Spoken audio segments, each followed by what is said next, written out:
Anyways, let's bring in our next guest. All right. I was in the middle of eating some pizza, but nonetheless, I'm ready and raring to go. But before we bring her in, Mean Spirit, can I tell you a little story? Matter of fact, can I tell everybody a story? He's got us.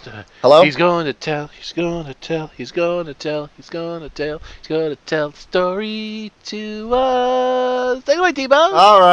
All right, everyone. Let's gather around. Let's gather around. Let's tell a really nice little. I'm gonna tell you all a really nice little story about our next guest. Children. No, Mean Spirit, really. All right, so this was back around 2009, long before I was ever known on the mini arcade show as Tbone the Ranting Brony. You see, back in the day, I had found a nice little solace in a thing called the furry fandom. I was new to the fandom. I was, just checking out everything, just wondering, what is this furry thing everyone's talking about? This whole internet craze, this fur affinity, personas, everything like that. Well, I was young, I was developing a persona and everything, and then all of a sudden I get told there's a convention. And I was like, there's conventions of this stuff? Seriously? Okay, so I'm trying to figure out, well, what am I going to do? I have no costume, I have no persona, I have nothing like that. So I was driving down to the said convention, and all the while I see all these people there. All these people dressed up in tails, ears, and they have these little badges and everything, and I was like, you've got to be kidding me. You've got to be kidding me. This is real? So I'm there, I'm pre-registering and everything. So I decided I'm going to check this place. I'm going to ghost everything. And then I meet this wonderful person, this wonderful artist who helped me actually create my persona. And I told her the whole entire story about my whole entire experience and everything like that, about first coming into the furry fandom. And then she's like, hey, can I draw your persona? And I was like, sure, why not? And she draws this really nice, cute little bunny rabbit character, which I cherish to this very day. If you don't mind me for 1 second to actually find this, I would like to share it with you. But at the same time, I would like to go ahead and introduce our guest, our other guest, so to speak. I'm going to simply refer to her as ConfiscatedRetina, or Razz, or whatever name she likes to be called by. Let's bring her in, Mean Spirit. On it. Anyways, that was story time. Tune in next week when I tell you my story about my first Brony convention and how I met Rena-chan. Sounds cool. But in the meantime... Welcome, Razz. Hello. Hello. Hi. How you doing? Yay, it worked. I'm going to turn this off because I'm getting feedback and this sounds really weird. Wait. It is. It is weird. Internet, why you know? Okay, there we go. Come on, Internet, why you no work? There we go. Well, the internet was working, but I could hear like 5 different conversations, and even though one of them was me, I was like, wait, who is that? What? What's happening? It's scary, isn't it? Yes. Be right back, folks. You go ahead and take away Tbone. All right. Hi internet. Hi everybody. Yep, this is the person who actually made my wonderful persona way back in 2009, before Tbone the Ranting Brony ever came to be. By the way, picture for everybody. Enjoy it. I'm probably glad I can't see that, but I remember that one. I remember doing that in Artist Alley and meeting you, and you seemed so confused, kind of, and I was all like, oh, well, what's your character like? And I did the art, and it was fun, and I've known you ever since, Tbone. And it has been epic. It has been. I think I've ran into like 3 or 4 times at different conventions across the United States, and every single time it's always a pleasure. Oh, yay. Yeah, I always thought that was kind of funny. Whatever convention I went to, it was all like, wait a minute, it's that guy. Yeah, that guy. That guy. I know you. Yes, you do. So anyways, we're going to go ahead and do the mini arcade show kind of thing. Tell us a bit about yourself. Well, I'm an art beast. It's mostly what I do. I write, I draw. Gosh, the thing that surprises a lot of people is I am blind, so I'll just bring that up, because everybody's like, why would you call yourself Confiscated Retina? What's that? And I'm like, well, you see, funny story is, I don't see at all. Except I do. I see a little bit. And I'm terrible at talking about myself, so I don't know. You guys ask the questions. It's quite all right. And matter of fact, guys, I'll go ahead and state this right now about Razz here. Her art, okay, you wouldn't believe that she is blind, but trust me when I say this. When I met her and found out about that, I looked at her art. I gave her art like a triple glance. I was like, "You're blind and you draw this well. Why aren't you like working for like Warner Brothers or any of those people? Because this is like god tier cartoonist style." Sweet. Yeah, I actually made a conscious choice not to be an animator because I met a few of them and I was like, this sounds like the worst job ever. But I picked up, I learned how to see from watching cartoons, so that's pretty much where my whole style comes from and why I draw. It's just because that's how I can see things. It's cartoons. Definitely. Really? Yeah, it's weird. I think this is one of the greatest ironies in the universe. Well, come to think of it, if it hadn't been for that, I wouldn't have met you, and I would never have created the persona, and I probably wouldn't be here right now. I'd probably be doing something else with my life. Aww. You just But I never digress. know. But I digress. I have to ask about a few of the things. Aside from your cartoonist style, what exactly do you do? I mean, tell us a bit about that. You know, I wish I could say I was doing something really cool, but right now I kind of just sit at home. Like, 2012 was a crazy year. I moved to a different state, I got divorced, had all sorts of crazy stuff happen, and my whole life just kind of got tipped upside down. So right now I'm kind of looking at career options, but mostly I sit at home, I read, I draw my webcomic, and that's about it. And tell us a bit about the webcomic. Oh gosh, it's planned. Right now there's only one story on it, but it's ConfiscatedRetina.com, and I'm planning to have a whole bunch of other stories on there, but right now we're running the first comic I ever finished, which is episode 1 of Creatures of Escher High, which is about a werewolf girl who goes to quote-unquote normal school, which is not normal at all, but that's almost all I could say about it. It's very silly, and it's inspired mostly by my dog. Your dog. Really? Yes. The character of Lauren Talbot is based on my guide dog, Ida, who was doofy and smart, but also kind of stupid. She made a great character template. Amazing. I would have never guessed that. Yeah, you never got to meet Ida. She retired in 2006. I think I met you in 2009, so Yeah, that was a little while after Ida. too little, too late. Yes. Oh well. Oh well. Maybe I'll get a was chance. awesome. She was very awesome. Maybe I'll get a chance to meet new dog whenever I get a new dog. Woof. Huh, well, Yes. Except the guide dogs are very quiet. Woof. that would be Mean Spirit. Mean, do you have any questions for our dear guest here? What did I miss so far? Did you ask her about the what inspired her to be an artist in the first place? Well, yes, I did, and she Did you? explained. Wait, did I? I don't think you We did. pretty- Ooh. But she did. I missed. Did pretty much say. all but she right, did I'll pretty do- much say that she. All right, I'll cartoons. I'll do Well, the that honors. actually wasn't my inspiration, weirdly enough. That's not what got me started. What did get you started then? This is the weird story, and I always like to tell it because it's just weird. It says a lot about who I am as a person. But when I was like 4, we did like a preschool field trip to a doctor's office, and I saw this picture on the wall of like a drawing of a human heart. And first I was like, "Wow, that's what a heart looks like. That's cool." And then I was like, "Wow, wait, somebody put a pencil to a piece of paper and drew that." So we got back to preschool, and that's the very first thing I did. I think I creeped out everybody there, so I drew a rabbit next, and everybody was all like, "Oh, that's great," and I just kind of kept going from there. And this was way before the time you drew my rabbit. This was way before, so like the first non-body part that I ever drew was a rabbit. Ow. Screwy wabbit. Yes. Well,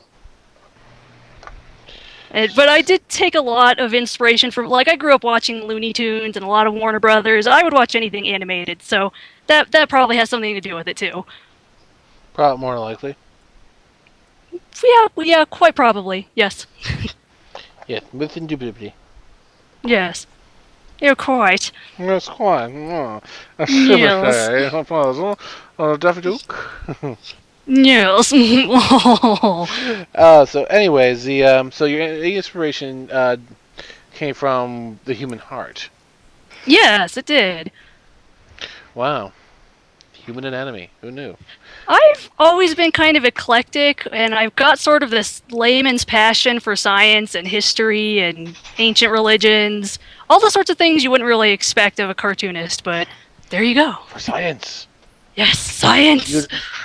Just beautiful. I'm just gonna say it right now. Just beautiful. Aww. Anyways. So basically, case from science to the art world. Yeah, I know. Maybe like science makes it sound so special, don't I? Anyways, Just science, jeez. yeah, it's just science, man. What's it done for me lately? Bill Nye, the science guy. Oh, I love Bill Nye the Science Guy. He's awesome. See, and he said science isn't doing anything. I know I'm going to end with this show with. I mean, end this episode, best part of the episode with. Yep. Bill Nye, the science guy. Oh, yes. Anyways, the main, I mean, okay, you went from the human heart to drawing furries. Do you like doing any other style? Like, have you done anime style? I think I'm kind of like, for a long time I was just sort of a style sponge. Whatever I see, like bits and pieces of it inevitably just get sucked into my art. So I do a lot, it's a lot inspired by Western animation, but I watch anime and sometimes it gets sucked into there, or I watch artists and I'll start drawing off of them, which is extra weird when I find out if any of them were inspired by me, because I'm all like, what, really? Because I've been ripping you off for like 2 years. That's not nice, whipping people off. Well, not intentionally. I just sort of look at their style and I'm like, that is a cool way to draw a thing. I want to draw it that way for now. It's like, mine! Yeah, pretty much. It's sort of unintentional. I think every artist does this. They just kind of see something, they're like, that's cool. I want to do that. I'm going to do that. Like, I would do that, and I hope they don't get upset with it. Yeah, so most people don't notice. I mean, a lot of times you just... people just sort of mash styles together until they get their own thing. True. Indeed. So, okay. But at what age did you realize you want to become an artist? What age? It was sort of never a thing that dawned on me as a career path. It was kind of just a thing that I always did. Like, I'm in class, drawing little alligator faces on my math paper, or drawing pictures on the side of my class notes. I just always did it, and everyone was always all like, oh, you're an artist, you're a great artist. And I'm all like, I'm going to get my degree in English. I'm not going to be one of the type of people who draws, draw tattoos of butts on someone else's butt. That would be awesome. I would do that, but it would probably come out looking terribly because I can't imagine how you even hold a tattoo gun. Well, it's just like holding a pin almost, but that's what I've seen. But the thing is, I kind of laugh about it still is that reference I made was from Beavis and Butthead. Oh, you're right, it is! Wow, how could I have forgotten that? Tattoo a butt on a butt. That would still be a great tattoo. Someone out there has that tattoo, you know it. Yeah, I do. I knew a friend of mine actually got it done because it was during a a baby shower. What? It was a baby shower, and it was a scavenger hunt. So they earned 2,000 points, and I think it was like around, I forget, it was getting dark. I think it was about 7 or 8 o'clock. And we basically had, to win 2,000 points, you have to go to find a tattoo parlor that was open. Like, you get a tattoo of a butt on your butt. What? Wow, that is some hardcore scavenger hunting. I'd be all like, for $2,000, yes. 2,000 points? No. It was You points. get your own tattoo. It was points. Wow. But the thing was, I hope they won. Well, yeah, they did. we did everything else, but I mean, we were in second place, and all of a sudden, guess what? Someone got a tattoo of a butt on their butt. And I'm like, where did they find a tattoo of this late at night? Well, like, even if you had done nothing else, you should win for the tattoo thing. Oh, yeah, and the guy's, Daddy's laying on his side. He's like, I'm not doing that again. I sure wouldn't. They always look like they hurt. Well, I looked at him, I said, well, at least you bend over and took it like a man. Aww. Ouch. Anyways, before we continue on, funny, I forgot to mention this to you, Razz, a long time ago. But over on Facebook, my good friend Dark Dream Blossom, aka Queen Flutter Knight, as everybody here in the chat knows her as, she made this, and apparently she really liked how you did my persona, so she decided to do one of her own, similar to what you did, and thought you'd like to check that out there. Oh, how cute! I wish I could see this. I had to turn the internet off because it was giving me feedback problems. But like, email it to me because this sounds really awesome. I'll be on that right now. I will probably shoot you something through Tumblr. In the meantime, Gonzo, do you have any questions you want to ask her? I don't know, really. Okay, here's okay. Are you a brony by any chance? I don't know if being a member of the target demographic for this entire franchise qualifies me as a brony or not. I've been watching My Little Pony since I was a kid, but I do like Friendship is Magic. I think it's a really cute show. Right. So if you want to ask me the brony questions, feel free. Okay, I should ask first. So Gonzo, now you have questions to ask now. I'm finally useful. You're welcome. I feel like that's the only thing I ever do around here because I don't know anything else. Aww. Spare me the crocodile tears, Gonzo. Just ask your questions. All ponies, all the time. Screw you. All right. What basically got you? Hey, don't throw him with a good time. What basically got you watching My Little Pony at the very beginning? Gosh, like at the beginning, I think for some reason I was on Co or something, or on 4chan, and somebody posted a link, and I was all like, huh, My Little Pony's back. And I watched like a clip, and I was like, well, that's not very interesting at all. And then like a couple months later, for some reason I circled back to it, and I managed to watch the whole first 2 episodes, and I was like, that's kind of awesome and pretty cute. So I just kept watching it after that, because it's a cute show. You get a taste, and all of a sudden the curiosity grows. Kind of, and of course, you know, being an '80s kid, it was sort of it's neat to see what they've done, you know, going from what I saw when I was a kid to seeing what it is now, and I'm glad little girls still have that. Yep. All right, wow. Let's run down some of your favorites thus far. Like your favorite episode that you've seen. Oh gosh, they mashed together for me, and it's hard to remember which one was which. Like, almost like any episode with a heavy amount of Luna or a heavy amount of Zecora, I probably liked it. Oh, gosh, there was one I really loved, and I can't remember. Oh, Art of the Dress. I think that goes without saying, because artist, you gotta like that one. Oh, okay. there was a bunch. I like most of them. I don't know if there's really any episode I hated. Okay, I think we can go with that. Let me think. Your favorite of the main 6? Of the main 6, it's kind of like Applejack and Rarity are sort of neck and neck, because Rarity is just my classy lady, and I think when you're gay, you're required to love Rarity anyways. But Applejack, like, she reminds me so much of my family, and she's just like who I was growing up, so I really like her too. Well, that's cool. All right, your favorite background? Oh gosh, the Gray Pegasus. I don't like to use her fan name that much because it reminds me of someone who was kind of awful. So I like her though. I sort of got Stockholmed into liking her, and she's cute though. I like what they've done with her, and she's like the only background pony I remember. I know there are more, but she's the only one that I can remember consistently. All right, here's a side question to that one, considering what Gonzo just asked you. By any chance, have you seen a fan animation called Epic Rage Time: The Incredible Derp? No, I haven't. I think the last fan animation I saw was apples.mov. Okay, you might want to check that out. All right. In the meantime, while we get over that little thing there, you'll be happy. Sure love these apples. Yeah, I thought that was pretty funny. I wasn't too big on the rest of what he did, but I liked that first one. Anyways, you'll be happy to know that how do I say this? If you're a fan of the Grim Adventures of Billy and Mandy, and you know Mandy's voice actress Gray Delise. I love Gray Delisle, and she posted that, and I saw the clip where she was posting, and she was doing the voice of I like to call her Dizzy Doo, because it goes with my headcanon, because I'm dumb and Oh, I write fan fiction. So you have seen that animation. I saw the clip. Like, I turned it off because it just didn't hold my interest, but I was like, that is Grey Delisle, and I like her. Oh, Okay, great! Wow, next. my bad. Yeah, it really is pronounced Grey Delisle. I'm sorry, I'm a voice actor nerd. It's oh boy.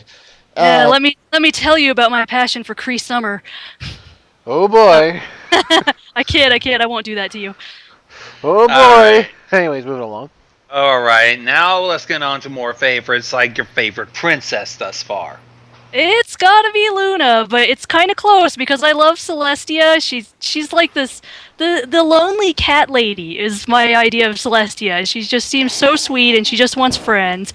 But Luna's my girl. I relate to that pony too much, in as much as you can relate to a cartoon flying horse. I have never heard anybody refer to Celestia as a lonely cat lady.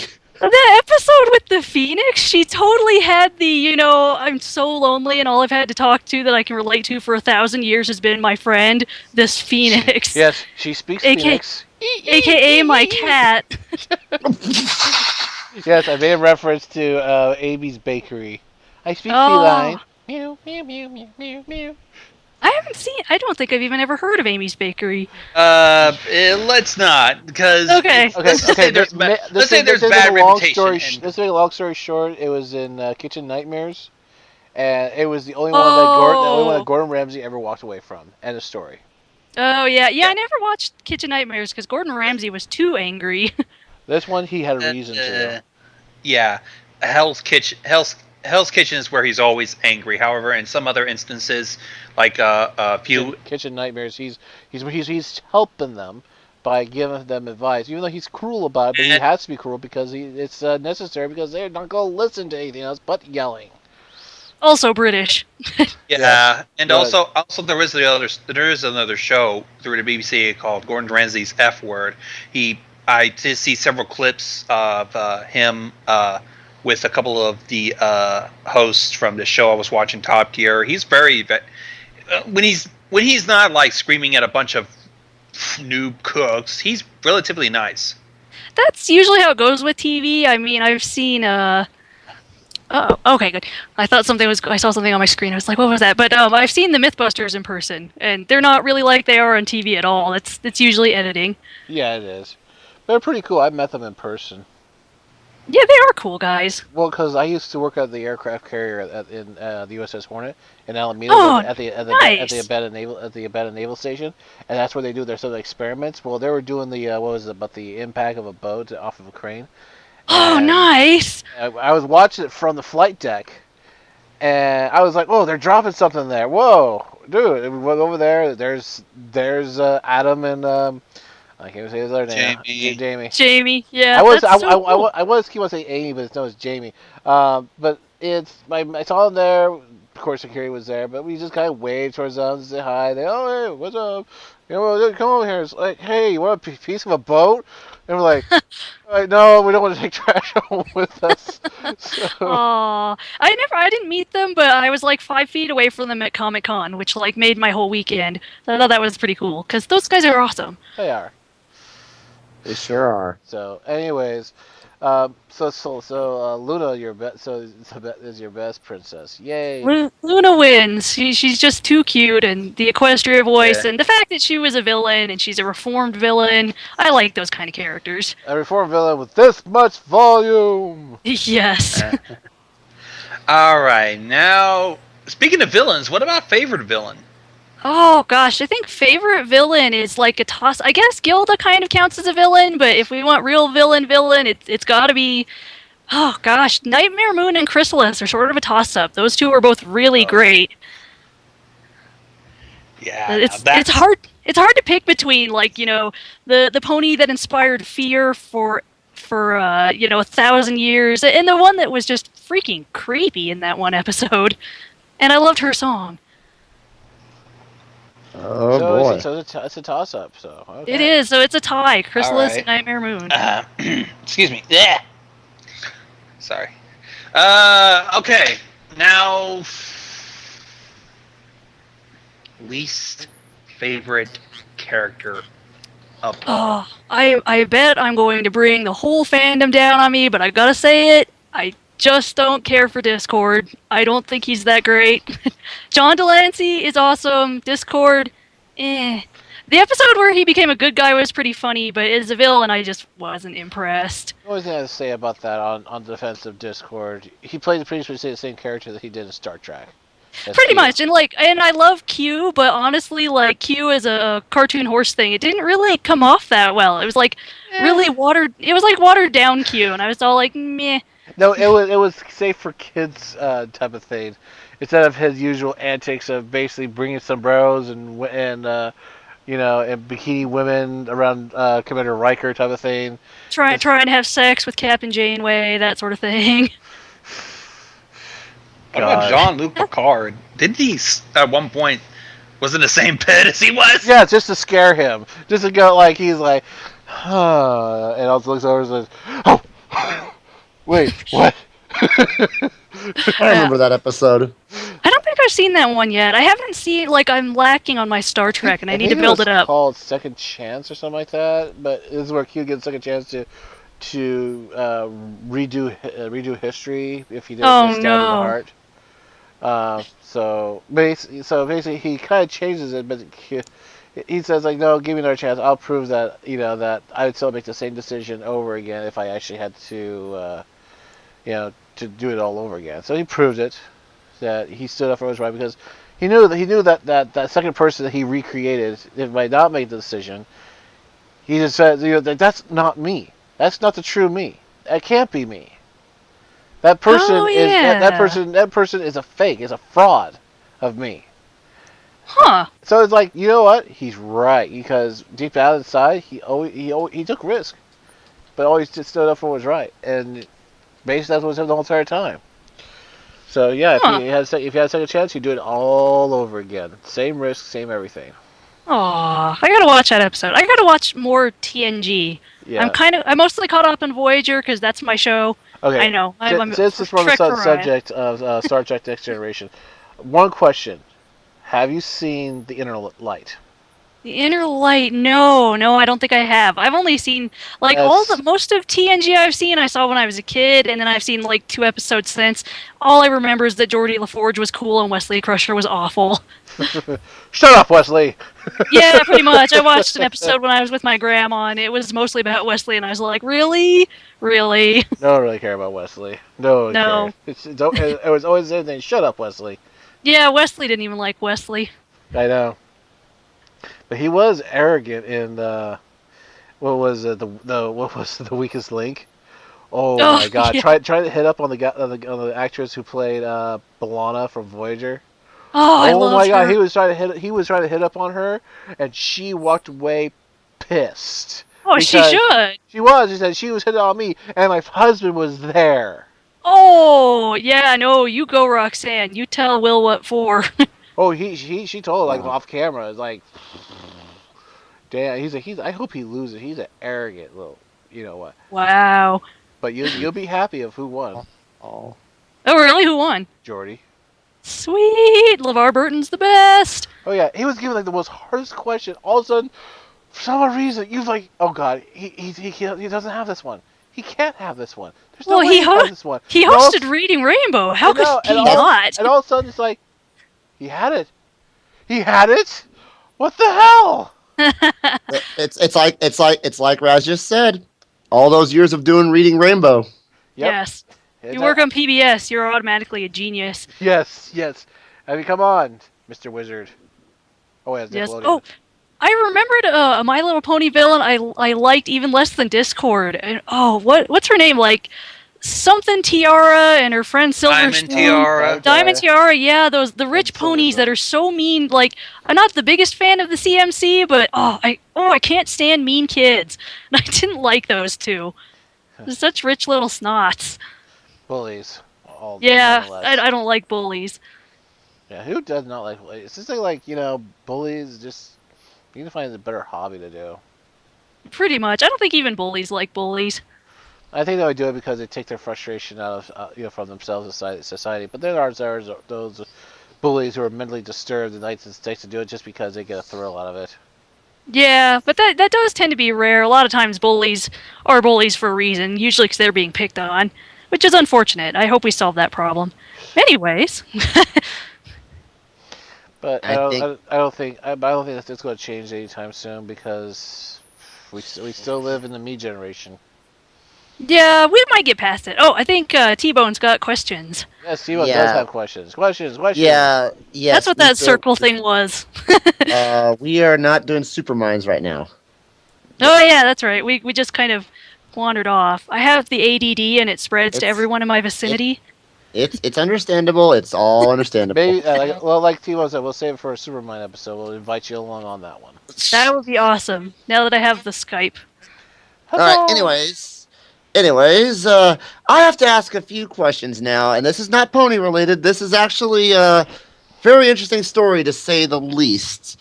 So I have to ask now. Your opinions on Skylanders right now. Oh, I love Skylanders. I was on board with Skylanders from the start. I was like the pariah of Spyro fandom and also their god emperor, apparently, according to ED. But yeah, I've always loved Skylanders. Swap Force, that's like, it's the game I'm not going to get because I'm not into the game itself, and I don't care what their justification was. I thought it was kind of BS that all the Swap Force characters are just dudes. I was like, no, lame. But I'm still buying a whole bunch of the figures, like none of the swappers, but all the Lady Skylanders and the reposes for the old ones. I love Skylanders. I'll just keep going. Stop me, please. In that sense, I can just imagine now all the questions I could ask you now regarding Spyro, but I don't think we should be going that far. If We you ever shouldn't want to, if you ever just want to do a Spyro podcast, get me on there. I'll talk your ear off about it. You know. The sad truth, though, is that there's only one Spyro game I've ever played, and I kind of fell off of that fandom instantly, and that was okay. Everyone, hit me if you want to. The first game. That's Aw, as far as I went. Oh, that's okay. The first game is a lot of fun, but you know, if you didn't necessarily grow up with it's not for everybody. It's easy. When I want to play something and not think about it, I will just do a playthrough of that whole game. It's one of a very few that I have completely memorized. I'm gonna have to find me a copy of that and play it again sometime. It's so fun. The music is so weird and it's just so mellow, and you just sit there and you don't have to worry about a story. You're just collecting shiny things and listening to Stuart Copeland do his thing. It's awesome. Yep. But on that same subject, considering the fact that we got into Skylanders and Spyro and a whole thing with dragons and whatnot, this concerns your art and dragons at that sense. Ooh. What kind of artwork do you, okay, I'm trying to think of a good question here. What kind of artwork do you usually like doing with dragons by chance? With dragons, you know, I'm not as entertaining as people would think. I went through a really big phase with them, so I know a lot about historical dragons, and when I want to draw them, I kind of just like to think up whatever they are, something mythical and beastly or funny. A dragon can be anything. So sometimes when I'm drawing a dragon, I just like to draw a dragon. Which probably does not answer the question. Eh, I'm kind of derping right now with questions. I've pretty much asked you all the main ones I've wanted to ask you for the longest time. Some of which I've had bottled up for a long time. Aw, well, you guys can ask me anything, and that goes out to anybody. I'm not really shy. I don't care. Blindness related, whatever related. You know, if there's something I don't want to answer, I just won't answer it. But most questions, I don't care. People like to know stuff. I like to know stuff. You can ask the things, and I will tell you the things. Okay, I got a few questions. Go for Let's it. talk about your character pick any OC character you want to talk about. Oh, jeez. I have so many, but I guess maybe I should go with the ones that people know, which would probably be the cast of Creatures of Escher High. So, what do you want to know about these guys? To give us a brief little details. Actually, let's talk about your main character. Just one of them. So, the main one is Lauren Talbot, and she is a werewolf, and she's 14, and she's inspired very much by my guide dog, as I said earlier, and particularly by this one moment where Ida managed to slip out of her collar and just had a freak out. Like, she just ran through the house. We couldn't catch her. Tails wagging, knocking stuff over. Oh my gosh, I'm naked! It's just this strange, crazy dog moment. And that was kind of the genesis for Lauren. So she's very bouncy and very hyper, but there's more to her than that. It's just right now all we're seeing is the super excitable werewolf kid who's going to a new school for the first time. Always fun.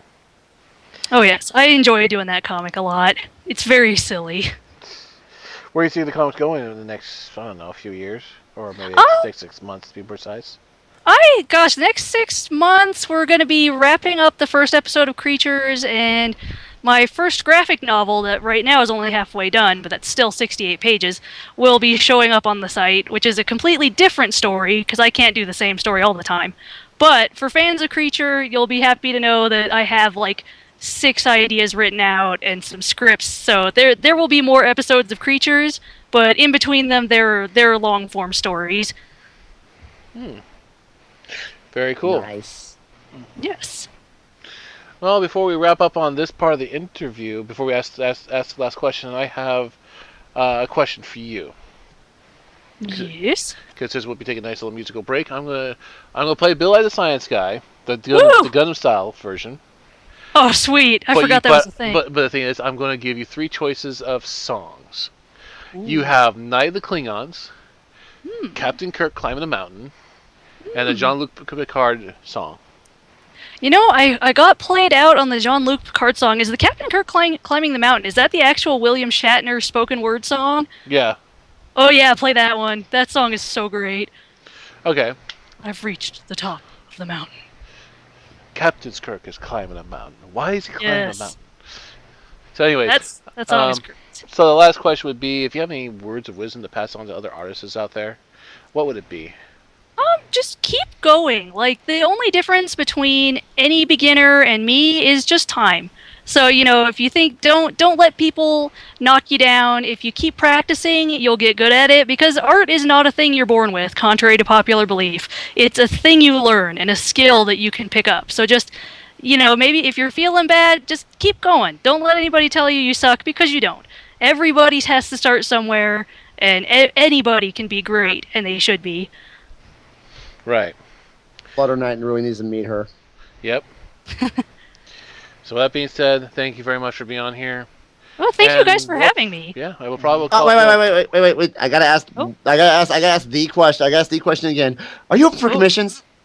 Yes, I'm almost always open for commissions. The only time I'm not is if I get overloaded, and then just ask me the next week, and I'll probably be open again. Sounds cool. I'm gonna have to talk to you again sometime. Yes, I am open now, and I'm more open for pony commissions than I was. I think the last time you asked me for a pony commission, I was just having a bad time. Oh yeah. I guess 2012 just wasn't that good of a year. I wasn't having that good of a year either. 2012 was awful, but I won't get into that. It's over. Yeah, let's it's over and done with. Yes. Yes. So thank you for coming on here. If you want to leave your link for everyone who wants to commission you, by all means, go right ahead. Oh yes, and you can find I have my commission information, the price list, and the terms of service. They're posted on all my sites, which you can basically get to through ConfiscatedRetina.com or DeviantArt, which is also confiscated. Basically, it's ConfiscatedRetina.whatever, and you will find me. And I usually have links to my commission info and everything that I'm doing. Oh, and if people will send me words and short phrases, I'm doing something crazy for NaNoWriMo this year, and I really, really need 500, 600 more words. Sounds good. Well, thank you again, and we'll probably talk to you later. Well, thank you very much again for having me. It's been fun. Yes. And remember, live long and prosper. Yes. All right. Thank you again. Thanks.